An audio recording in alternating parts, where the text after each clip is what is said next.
Όλοι φύγανε γιατί στην Ιταλία, στην Ισπανία και στη Γερμανία εντός τριμήνου λένε ότι έχουν χαρτιά ώστε να επισκεφτούν τη χώρα τους μετά και τις οικογένειές τους. Δεν έχουμε εργάτες να δουλέψουμε.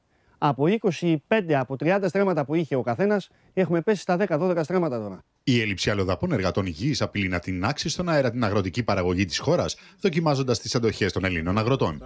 Υπολογίζεται σήμερα ότι υπάρχουν 100.000 λιγότερες ενεργές άδειες παραμονής και εργασίας στη χώρα σε σχέση με το πρόσφατο παρελθόν. Είχα 20 άτομα στα χωράφια, εργατικό προσωπικό από τρίτες χώρες, Ινδία, Πακιστάν, και αυτή τη στιγμή έχω 3 με 4. Ειδικά για τη φράουλα, επειδή πρέπει η συλλογή να γίνει στον χρόνο που πρέπει, οι παραγωγοί θα πάθουν ζημιά εάν δεν έχουν τους εργάτες. Δηλαδή δεν θα μαζέψουν το προϊόν, θα το πετάξουν. Η φυγή των ξένων εργατών υγιής ξεκίνησε την περίοδο της πανδημίας. Το κλείσιμο των συνόρων οδήγησε τις πλούσιες χώρες του Βορρά να δώσουν υψηλά μεροκάματα και να προσελκύσουν εργάτες γης που μέχρι τότε εργάζονταν στην Ελλάδα. Περνάγανε από εδώ κάθε μέρα. Δουλειά έχεις, φίλε? Δουλειά έχεις, φίλε? Ναι, έχω, έλα. Όχι, σήμερα, έλα τη Δευτέρα. Τώρα και να τους ζητήσεις και να ρωτήσεις αυτούς που ήδη δουλεύουν, λέει δεν έχει άτομα, Στέφανε, τι να σου φέρουμε. Εκτός από υψηλά ημερομίσθια, οι ξένοι εργάτες γης που είχαν ταξιδέψει και εργάζονταν παράνομα στη χώρα μετακινήθηκαν το τελευταίο διάστημα προς χώρες όπως η Ιταλία και η Πορτογαλία, καθώς εκεί αποκτούν πιο εύκολα νομιμοποιητικά έγγραφα. Τι να κάνω εδώ, εργάτη? Ούτε κράτο δεν δίνει χάρτια. Πάει η Ιταλία, δίνει χάρτια. Μετά κάτσο, μετά άλλο χρόνο γυναίκα, παιδιά, θα έρθει. Αν και οι συνθήκες φιλοξενίας έχουν βελτιωθεί μετά τα περιστατικά όπως εκείνο της Μανολάδας το 2013, οι εγκαταστάσεις συνεχίζουν να υπολείπονται σε σχέση με τις αντίστοιχες στον πλούσιο ευρωπαϊκό Βορρά. Οι αγρότες που ασχολούνται με τη φράουλα φτιάχνουν εγκαταστάσεις έτσι ώστε να τους φιλοξενήσουν όπως πρέπει. Με αυτό που προβλέπεται τέλος πάντων.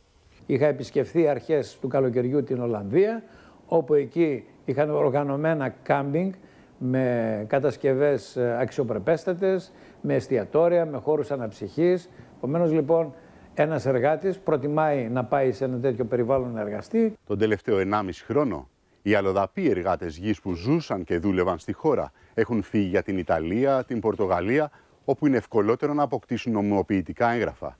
Το αποτέλεσμα της έλλειψης εργατικού δυναμικού είναι τα μεροκάματα να αυξάνουν, το ίδιο και οι τιμές των προϊόντων. Στις φυστικές φέτος ζητάγανε και 60 ευρώ μεροκάματο την ημέρα. Τώρα στις ελιές πάλι ζητήσανε 50 με 60 ευρώ την ημέρα μεροκάματο. Από τις 7.30 μέχρι τις 3. Με διάλειμμα για φαγητό, με το φαγητό δικό μας. Είχαμε γεμίσει μετανάστες, θα είχαμε και προϊόντα στην αγορά. Μην παραπονιέται ο κόσμος μετά γιατί θα φτάσει στο μαρούλι 1 ευρώ, γιατί δεν έχουμε χέρια να δουλέψουμε. Φέτος, ο πρωτογενής τομέας θα χρειαστεί πάνω από 100.000 μετακλητούς εργάτες γης με άδειες εργασίας διάρκειας 9 μηνών. Η διαδικασία, ωστόσο, που απαιτείται, ούτως ώστε ένας αγρότης να ζητήσει εργατικά χέρια από χώρες όπως η Ινδία, το Μπαγκλαντές και το Πακιστάν, είναι τόσο σύνθετη και χρονοβόρα που καθιστά το μέτρο μη εφαρμόσιμο. Ένας αγρότης, ο οποίος χρειάζεται έναν εργάτη σε 2 ή σε 3 μήνες, αν βάλεις 2 μήνες, 3 καθυστερήσεις ορισμένες, αποκεντρωμένες και άλλους 2-3 μήνες κάνεις πρεσβείες, περνάει ένα εξάμηνο, τελειώνει και η παραγωγική περίοδος. Η κυβερνητική εξαγγελία για νομιμοποίηση έως και 300.000 παράτυπων μεταναστών προκειμένου να εργαστούν νόμιμα στη χώρα πάγωσε. Το βάρος για την επίλυση του προβλήματος πέφτει στο Υπουργείο Μετανάστευσης, με τους αγρότες να ζητούν άμεσα λύσεις για να σωθεί η χρονιά. Να δούμε τα βασικά προβλήματα που υπάρχουν και που ζητούν μια επίγουσα λύση, όπως καταλαβαίνουμε, Γιάννη Σουλιώτη. Καταρχήν, να διευκρινίσουμε, επειδή είπαμε πολλά για τους αλλοδαπούς εργάτες, ότι δεν υπάρχουν διαθέσιμοι Έλληνες εργάτες για την συγκομιδή των αγροτικών προϊόντων. Αυτό μας το είπαν όλοι οι αγρότες με τους οποίους συνομιλήσαμε. Έλληνες στο πλαίσιο. δεν βρίσκεις. Το θέμα είναι ότι δεν βρίσκεις και ξένους πια. Ουσιαστικά το γενικό συμπέρασμα που προέκυψε από αυτήν την έρευνα είναι το εξής: ότι την περίοδο του COVID έκλεισαν τα σύνορα. Οι πλούσιες χώρες του Βορρά ουσιαστικά έδωσαν καλύτερα μεροκάματα, βελτίωσαν λίγο τη γραφειοκρατία τους και έδωσαν άδειες παραμονής και τράβηξαν όλους τους αλλοδαπούς εργάτες από τις χώρες του Νότου, μεταξύ των οποίων και την Ελλάδα. Είναι χαρακτηριστικό, μας λέγανε, ότι ακόμα και οι υπήκοοι Αλβανίας που ζούσαν πολλά χρόνια στη χώρα και δούλευαν και είχαν σε μεγάλο βαθμό ενσωματωθεί στην ελληνική κοινωνία, έφυγαν για να πάνε στον πλούσιο Βορρά. Μαζί με την κλιματική κρίση, η έλλειψη εργατικών χεριών μειώνει την παραγωγή, αυξάνει τις τιμές. Τι κάνει το ελληνικό κράτος για να αντιμετωπίσει το πρόβλημα?